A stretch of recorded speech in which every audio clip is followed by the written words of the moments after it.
Let's go terrestrial.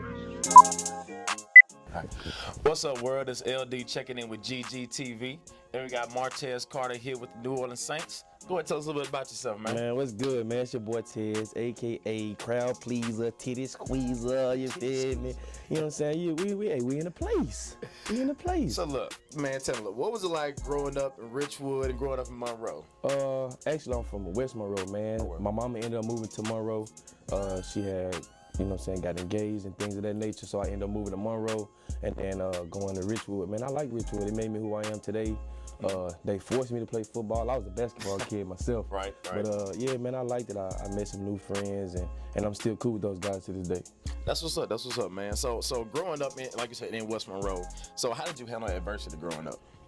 My mama did a pretty good job of making me a tough kid, man, and my skin was tough as well, and I ain't wear my emotions on my sleeve, man. I put them jokers in my pocket where it was kind of hard to reach. You ain't gonna let a man go in your pocket. Right. So, you know what I'm saying? Just my mama made me who I am today too, man. She was a single mother, and she was tough on us. She made sure we had all the tools to life, and I just appreciate her for that. That's what's up, man. And I'm glad you kind of mentioned that because it brings me to my next question here. So, how does it feel to be a father? Man, it feel good. I see you smiling already. Yeah, because, man, my son, man, he a big ball of joy, man, and my baby mama, she do a great job of taking care of him and making sure that, like, I'm not stressing because I'm not meeting the qualifications as a father or holding up my end of the bargain because, you know what I'm saying, I've been in and out of football, team to team, unemployed or whatever the case may be. But she do a great job of making sure that my son know who I am, whether it's a FaceTime call, whether it's a video of myself. You know, she keep that phone up to him so when I come around, you know what I'm saying, he know who I am. Right. Yeah. So if you weren't playing football, what would you be doing? I actually graduated in criminal justice. You feel me? So I got my criminal justice degree. I'm in a master's program right now for sports administration. So I mean, that's what I'll be doing. I'll either be a probation officer or a police, man. Doing something with my degree, man. Okay, that's what's up. So, did you like growing up? Did you ever think you would get to this point right here? Like, where you be like on an NFL team? Nah, dog. Like, yeah. That wasn't even in your head. Nah, really it wasn't, bro. Cause like I love basketball. Right. I was playing football cause all my friends was playing. You feel me? If we go outside, we all playing football. We playing high ball. Everybody standing on one end, somebody launching the ball, and we trying to see who coming out the pack to get to the other side. So that's why I play football, because all my family played it, and that just was the sport. But I loved basketball. I didn't watch football growing up. I didn't watch basketball growing up. I don't know how to play Madden. I'm not that good at 2K. Like, that just wasn't me, you know? I was just a kid who was excited to go outside and just get dirty. I understand that. Same here. So I can understand that. Yeah. So how do your teammates make practice fun? Because I know being in the NFL, you got guys from all over. Yeah. So how do they make practice fun? They got rituals. Mark Ingram at the beginning, he do like on Friday, he'll say, "You know what day it is?" And I'm looking around. This was my first day on a Friday practice. And he was like, "Tez don't know what day it is. It's Pat and Go Friday." So, like, they all got characters, man. And just to bring the kind of character I got to a team full of guys with a lot of character, man, it's exciting, man. You look forward to practice every day. And that's what makes you want to be there, man. That's what's up. So what would you say is your best athletic accomplishment? Just getting my best athletic accomplishment. Yeah. I'd probably say my Grambling days. Right. I won 3 rings with Grambling. Technically 4, I didn't get 1. But I won 3-4 rings at Grambling. I got 2 SWAC championships, and I got a natty under my belt as well. So, I mean, that's one of the best things, and to be a big part of that, you know what I'm saying? I was one of the reasons why we had won all those games. So, like, that's something I could just walk in my living room and look at all my rings and my trophies and my accolades. So, like, that's big for me. Right, and speaking of Grambling here, so would you recommend the HBCU path for a lot of athletes coming up, like in high school? Say, hey man, why not go to Grambling? Why not the HBCU? You don't always have to, go to, another school to be, recognized. Because like I said, you went to Graham, and here you are in the NFL. It's a lot of players that went to HBCU schools that are in the NFL. So what would be your recommendation to those, getting ready to choose a college as far as HBCU? I would highly recommend it though. You know what I'm saying? Like I don't. It's not a bad route. But if I had the opportunity to talk to a whole bunch of kids.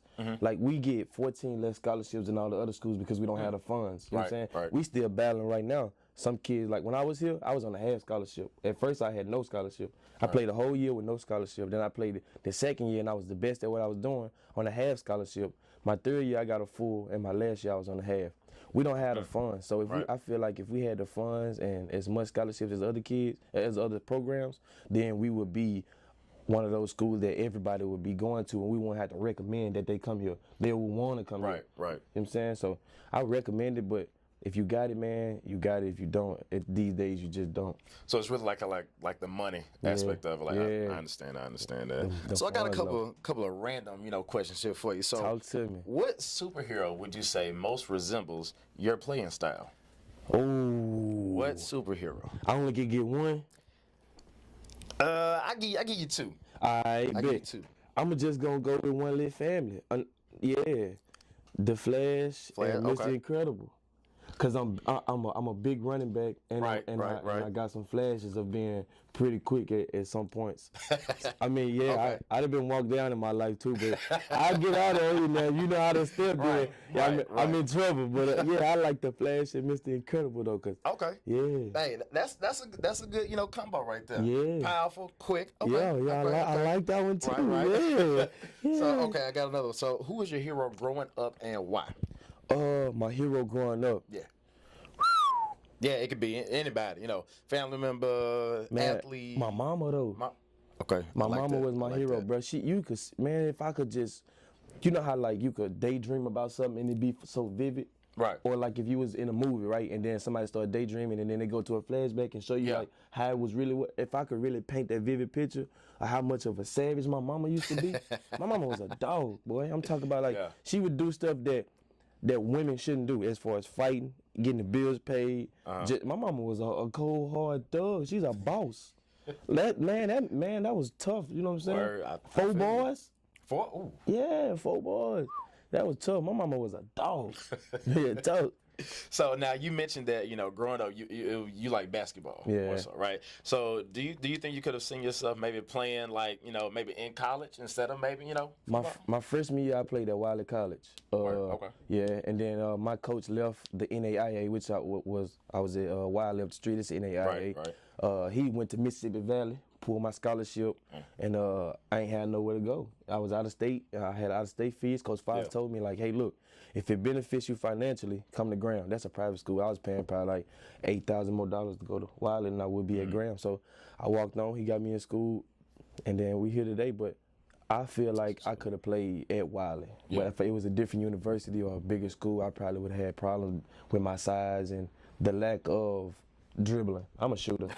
I'm a spot up. Oh yeah. I'm all gas, no brakes to the right. You cut that right off and I can't go left. I'm a shooter. You gonna shoot? Hey, pull up. You feel me? I'm a shoot till God take my gun away.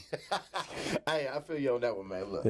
Last question. I think this is the biggest one here. Okay. So, what is your biggest lesson that you have learned? Like, whether it's growing up, that has gotten you to this point. What is the biggest lesson that you have learned? Man, do what's best for you. You feel me? I was caught up in a point in my life where I was helping everybody. I was making sure everybody was straight, and then I was making sure like I couldn't say no to people. Like it was hard for me to say no, but if I couldn't do it, I would tell you I could do it, even though I had no idea how I was gonna get it done. Right. But then nobody was there for me when I was in that position. So I had to stop making everybody else happy and make myself happy. So everybody be asking me, why you act like that now?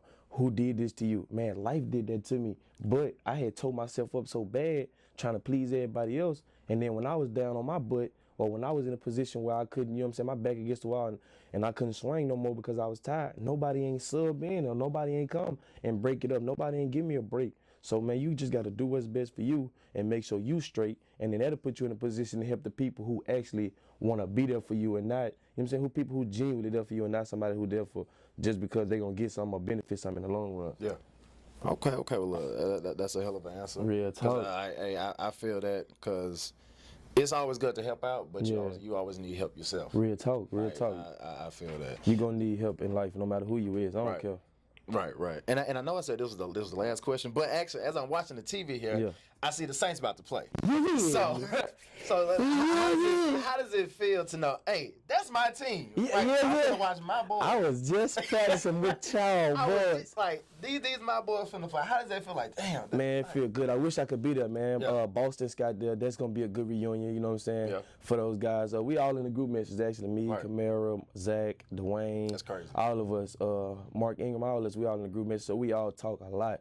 So like I've been texting them boys and stuff, and it's just gonna be crazy to be here and then knowing I play for those guys. I'm actually here, man. Them boys suspended my license, so I had to come home and pay them tickets. But other than that, man, I'll be there, man. But it's a good feeling, man, knowing that that's my home right there. So I'm actually getting more questions in my head now. Man, we good. You got the game on. That was my last one. We good. So like, just tell what is like just like being in the NFL? Like, is it a struggle as people say? Like, is it a lot of temptations on the road? Like, what like give us give you know what?